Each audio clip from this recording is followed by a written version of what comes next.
En un lugar alejado de la ciudad de Neuquén, donde el viento y las fábricas ya son parte del paisaje, nació esta historia.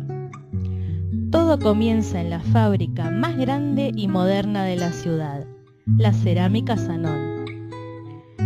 Los cerámicos que producía esta fábrica se vendían en muchas partes del mundo y toda la gente quería tenerlos en los pisos de su casa, ya que eran lindos y de muy buena calidad. En la fábrica trabajaban los obreros y las obreras. Mientras ellos hacían los cerámicos, su trabajo era controlado por el patrón, Luigi, un empresario italiano al que le gustaba mucho el dinero. Desde que la fábrica se construyó, el patrón y su familia se hacían cada vez más ricos. Compraban grandes tierras, camiones y fábricas de otros lugares del país. Mientras tanto, la vida de los obreros era cada vez más pobre y últimamente el patrón no les pagaba por el trabajo que hacían. Además, había muchos accidentes de trabajo por falta de elementos de seguridad como camillas y remedios. Por eso, día tras día, llegaban a la fábrica más tristes y con menos ganas de trabajar. Pero un día, un grupo de obreros se juntaron en la canchita del barrio a jugar un partido de fútbol. Era un día muy especial, iba a comenzar algo nuevo.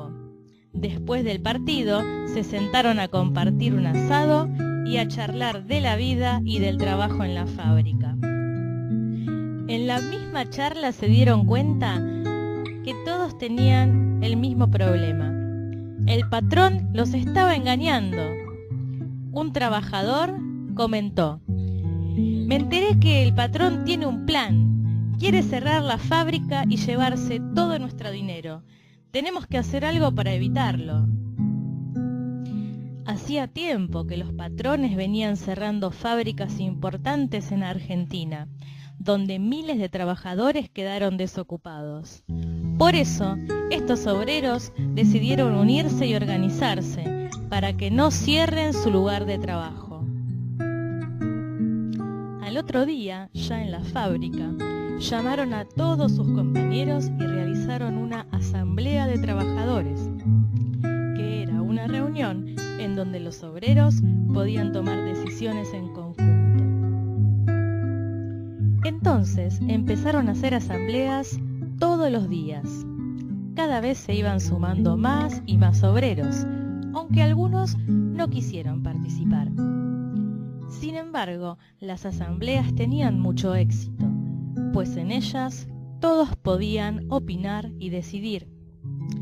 Cada vez que se reunían los obreros se preguntaban cosas como: si de la fábrica salen 20 camiones por día llenos de cerámicos para vender, ¿por qué a nosotros no nos pagan el sueldo? ¿A dónde va a parar el dinero de las ventas? Para empezar a cambiar las cosas, un grupo de obreros fueron a la oficina del patrón como representantes de todos sus compañeros y le pidieron que les pague los sueldos atrasados. Como al patrón no le gustaban los reclamos, golpeó con fuerza la mesa y contestó enojado: "Fuera de mi oficina, no tengo dinero para pagarles". "Mentira", dicen los trabajadores, "nuestra plata está, pero usted se la guarda. Esto no va a quedar así". Esa semana los rumores se confirmaron. El patrón, que era un viejo tramposo, en vez de pagar lo que les debía, apagó las máquinas y cerró la fábrica. Cuando al otro día el resto de los obreros se enteraron, hicieron una gran asamblea y después de varias horas de debate, decidieron empezar a luchar para recuperar su trabajo. El primer gran paso de esta lucha fue una mañana de octubre, cuando llegaron a la fábrica y armaron carpas frente a la entrada, para quedarse ahí día y noche hasta tener una solución. También prendieron fogones, Colgaron carteles y llamaron a sus familias para que los acompañen.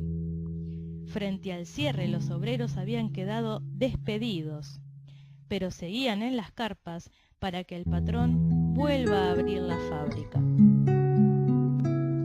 No tenemos que aflojar, decía un obrero. Por eso, aprovechaban los días con otras actividades que nunca habían hecho. Así, aprendieron a contarle a la gente por qué estaban viviendo en las carpas.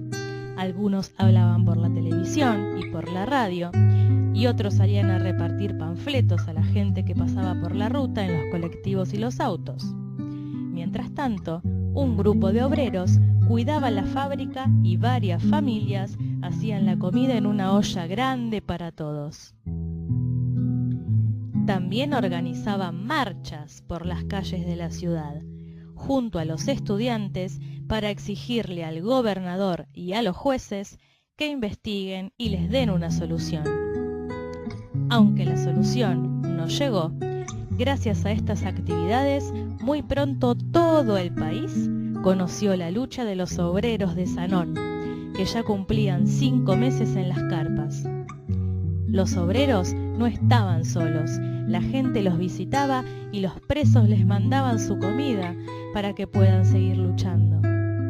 Con estas acciones, el pueblo les mostraba que entendían su problema y que los apoyaba.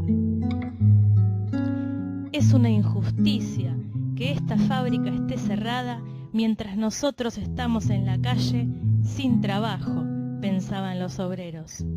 Hasta que un día se escuchó en la asamblea: si lo que sabemos hacer es trabajar, vamos a trabajar, pero ahora sin patrones. Y ese día decidieron entrar a la fábrica y empezar a producir cerámicos de nuevo. Apenas entraron se quedaron mirando lo enorme que era la fábrica y lo sucia que estaba. Pero enseguida pusieron manos a la obra. Primero limpiaron todo y arreglaron las máquinas rotas. Después encendieron los hornos para cocinar los cerámicos y al final se organizaron para repartir las tareas de cada uno. Para poder empezar a producir, la comunidad mapuche Calfucurá les ofreció la arcilla de sus tierras. Con ella se hace el cerámico. Los obreros devolvieron ese gesto creando un nuevo modelo, el cerámico mapuche. Al ver que los obreros eran más inteligentes y podían poner la fábrica en marcha solos, el viejo italiano y sus amigos se pusieron furiosos. Por eso intentaron varias veces sacarlos por la fuerza, amenazando con llevar a la policía. Pero todo fue inútil. Los obreros ya no tenían miedo, porque ahora estaban más unidos y eso los hacía mucho más fuertes para defender su trabajo. Ahora estaban acompañados por sus familias, los estudiantes, los maestros, los desocupados, los niños, los artistas, y también los acompañaban las madres de Plaza de Mayo, unas mujeres que usan un pañuelo blanco en su cabeza para recordar a sus hijos que están desaparecidos y que lucharon tanto como estos obreros. A partir de entonces, los obreros comenzaron una nueva vida. Por primera vez disfrutaban su trabajo, porque ahora lo hacían con libertad. La libertad de trabajar para sí mismos y de poder decidir entre todos cómo repartir las ganancias que brinda el trabajo. Tenían un sueño: la fábrica debía ser del pueblo, y para cumplirlo decidieron compartir con él las ganancias de la producción de cerámicos. Comenzaron donando una parte de los cerámicos a las escuelas, hospitales y barrios más necesitados. Invitaron a todo el pueblo a conocer la fábrica sin patrón, organizando visitas para ver cómo funcionaba. Y también les dieron trabajo a muchos hombres y mujeres que estaban desocupados y peleaban por un trabajo digno. Cerámica Sanón nunca más volvió a ser la misma. Hoy, todo es pensado y producido por los obreros. La fábrica está llena de vida. Volvió a ser la más grande y hermosa, pero ahora mucho más, pues se convirtió en una casa para los obreros y para la gente del pueblo. Por eso, desde entonces, todos la llaman la fábrica del pueblo. Si quieres alojar, le vamos a poner el suelo.